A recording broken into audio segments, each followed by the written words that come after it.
Il est loin le bon temps où les Français se précipitaient sur les vendeurs de journaux ambulants et où les Parisiens se pressaient dans les kiosques. Aujourd'hui, la presse ne va pas fort et c'est peu dire.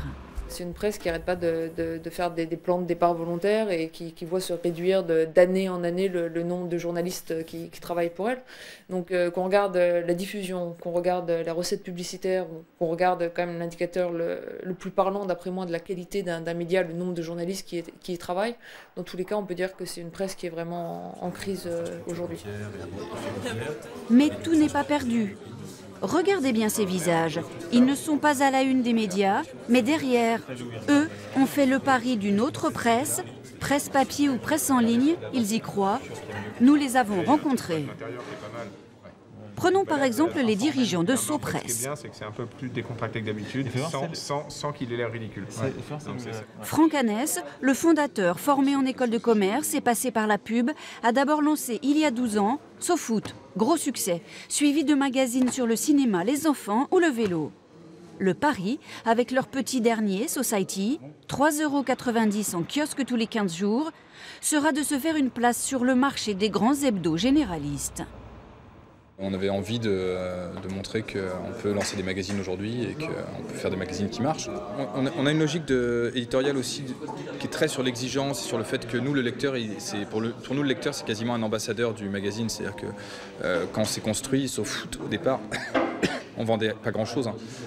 On n'a jamais lancé des magazines qui vendaient beaucoup puis qui après se cassaient la gueule. En fait, nous, on lance des magazines qui vendent et puis qui peu à peu vendent un peu plus et puis ainsi de suite. Et le lecteur, en fait, un lecteur engendre 3 lecteurs, puis 3 lecteurs engendrent 9 lecteurs, puis ainsi de suite. La patte Sopresse, c'est une écriture jeune, quelques scoops et une communauté de lecteurs fans.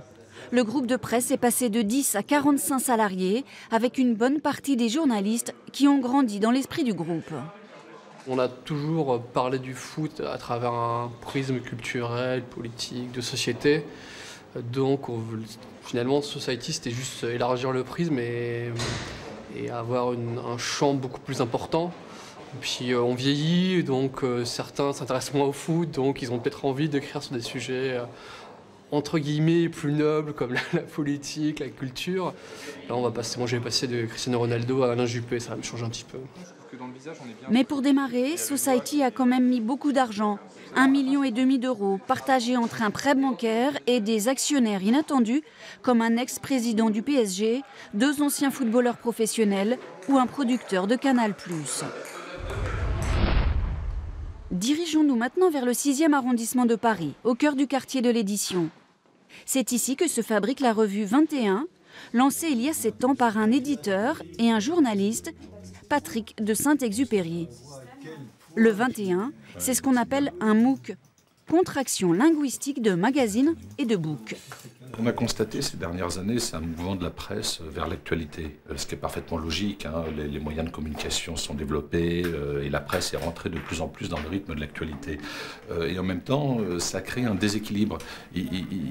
L'actualité manque de recul parfois. Et donc la proposition de 21, qui est une revue trimestrielle, distribuée en librairie, avec du travail sur le récit en profondeur, est une proposition qui vise à rééquilibrer un peu ce champ de la presse, où la dominante était très actualité, et c'est ramener de la profondeur en plus de l'actualité. Les deux sont tout à fait légitimes, et c'est un rééquilibrage en fait de la proposition de la presse générale.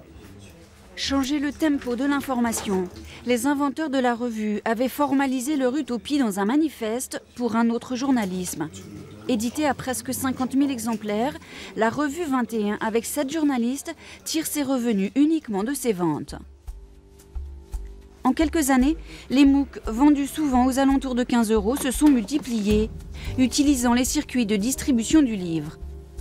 L'une de ces revues trimestrielles, la Revue Dessinée, a réussi à s'imposer en traitant de l'actualité entièrement en dessin.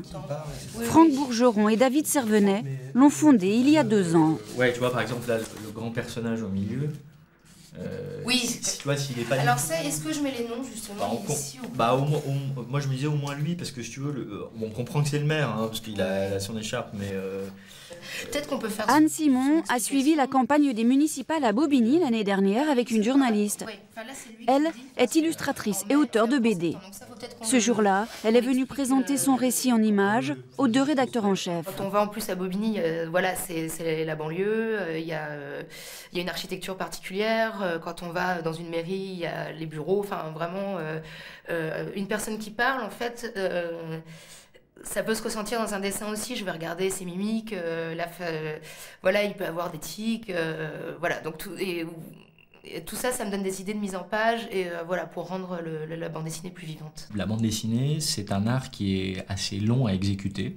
Et aujourd'hui, le temps, c'est ce qui manque, de notre point de vue en tout cas, beaucoup au journalisme. C'est-à-dire que on est, avec l'arrivée du numérique, Internet, abreuvé au quotidien d'énormément d'informations, mais l'ensemble de ces informations fait plus forcément sens. Et dans la revue dessinée, c'est exactement ce qu'on essaie de faire, c'est de retrouver, de redonner du sens à l'information.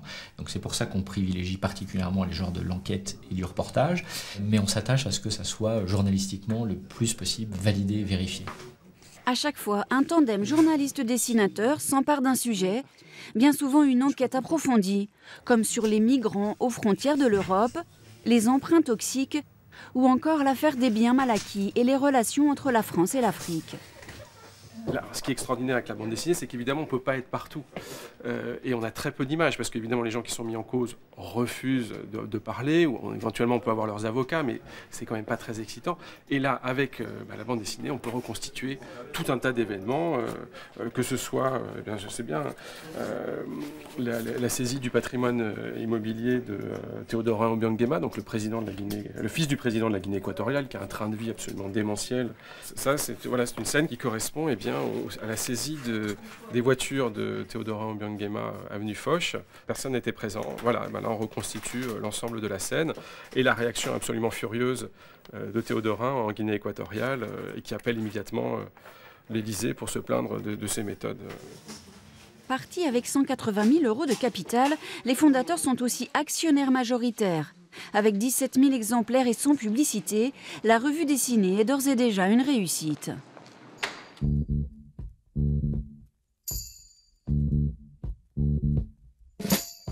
Un autre homme a aussi voulu du changement, Éric Fotorino.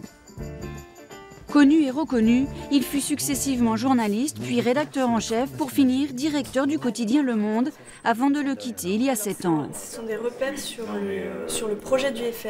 Ouais, avec le mur autour aux frontières de la France. Insaciable travailleur et amoureux de l'information, il lance l'année dernière avec Laurent Grelzhammer, lui aussi ancien directeur au Monde, le 1. Un hebdomadaire qui se déplie façon poster sur papier recyclé de 90 grammes. Dans ce meuble, il y a déjà quasiment une année de 1, de cette feuille pliée. Donc, je vais vous montrer quelques exemples. On a traité comme ça au mois de février un sujet sur les mouvements djihadistes en Afrique.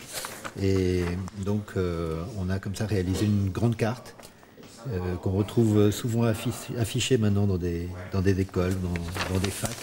Et souvent le fait que le format soit grand permet justement de mieux se rendre compte des réalités, des situations, de leur complexité. Car le fond aussi se veut différent. Un sujet d'actualité unique abordé par différents contributeurs. Dès lors qu'on convoque plusieurs regards, plusieurs spécialistes, plusieurs types de spécialistes, quand vous allez voir un anthropologue, un économiste, un sociologue, forcément ils n'auront pas le même regard sur le sujet que vous traitez.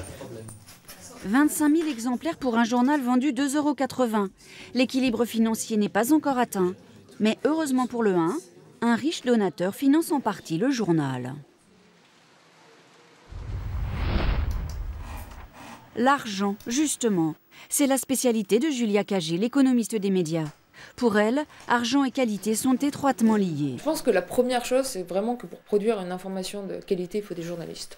Il faut donner aux journalistes les moyens, l'argent et le temps de l'enquête, le temps de l'investigation, le temps du reportage. Si on prend toutes les grandes enquêtes dans les années récentes, en fait, qui ont abouti sur des révélations, des scandales d'État, etc., c'est des enquêtes qui ont été longues, c'est des enquêtes qui ont été coûteuses. Et si vous demandez juste à un journaliste d'écrire un article par jour, de publier en ligne, de le mettre sur Google+, de le tweeter, d'en faire sa pub sur Internet, dans ce cas-là, ce journaliste-là, aussi bon qu'il soit, aussi doué qu'il soit, aussi bien formé qu'il soit, en fait, il ne va pas pouvoir fournir un papier de qualité. et de transporter et de... Mais c'était une maternité militaire dès le départ. Ah oui. Un stylo, un cahier, un smartphone, du reportage à moindre coût. Il n'empêche, Cécile Dubois est sur tous les fronts de l'actualité du Val-de-Marne. Ce jour-là, une manifestation contre la fermeture annoncée de la maternité de l'hôpital Bégin. Merci. Merci à vous. Merci à vous. La rédaction de 94 citoyens, modeste mais confortable. 94 citoyens, un site internet gratuit d'information locale et indépendant qui fonctionne adossé à une petite société familiale. Le premier principe, c'est d'avoir un modèle économique très sobre. Une partie de nos ressources repose sur des prestations de services informatiques, de services web, qui sont assurées par une partie de l'entreprise. Et puis la rédaction, on a également comme ressource la publicité. C'est pour ça qu'il faut vraiment avoir un commercial. Et c'est pas facile de trouver un commercial, une régie, qui s'intéresse à des petits titres. Malgré une audience non négligeable, 200 000 visiteurs uniques par mois, une formule payante ne serait pas viable pour 94 citoyens. Mais le modèle d'une information payante tend à devenir dominant sur la toile. C'est ce qu'ont choisi Laurent Mauriac et Damien Siroto, anciens de Libération et de Rue 89. En janvier dernier, ils ont lancé BriefMe, une lettre d'information envoyée par mail tous les jours pour 5,90 € par mois, et tout ça sans publicité. Par rapport au financement, évidemment, nous, on compte sur les abonnements pour nous financer. On a investi on a mis un petit peu d'argent, on a aussi récolté un peu d'argent lors de la campagne de crowdfunding. Pour l'instant, ça nous suffit. Si après, on doit accélérer ou on a besoin d'un financement autre, on y recourra, mais pour l'instant, ce n'est pas la stratégie. Le crowdfunding, c'est un système de dons via une plateforme internet. 22 000 € ont ainsi été récoltés, soit la moitié du capital de départ et près de 900 préabonnements. La rédaction, réduite à 2 ou 3 personnes, travaille surtout à partir de l'info créée par d'autres. Moi j'ai vu une déclaration assez forte d'Obama. Nous, notre travail, c'est dans toute cette masse d'informations, c'est un peu de se mettre à la place du lecteur et puis de se dire quels sont les sujets qui sont les plus pertinents, les plus intéressants, qui ne sont pas simplement anecdotiques, parce que ça on en voit beaucoup sur le web, notamment sur les réseaux sociaux, donc il ne faut surtout pas s'arrêter à ça, et donc choisir des sujets qui attirent l'attention, mais qui en même temps soient pertinents, et du sens, et une vraie portée, et ne soient pas simplement des choses un peu futiles ou un peu légères. BriefMe projette maintenant une application smartphone de sa lettre d'information. Car si les supports se diversifient, la consommation d'informations évolue elle aussi. Ordinateur, téléphone, tablette. Selon la dernière étude Audipresse, chez les moins de 35 ans, la lecture de la presse sur mobile est même désormais supérieure à celle sur l'Internet fixe.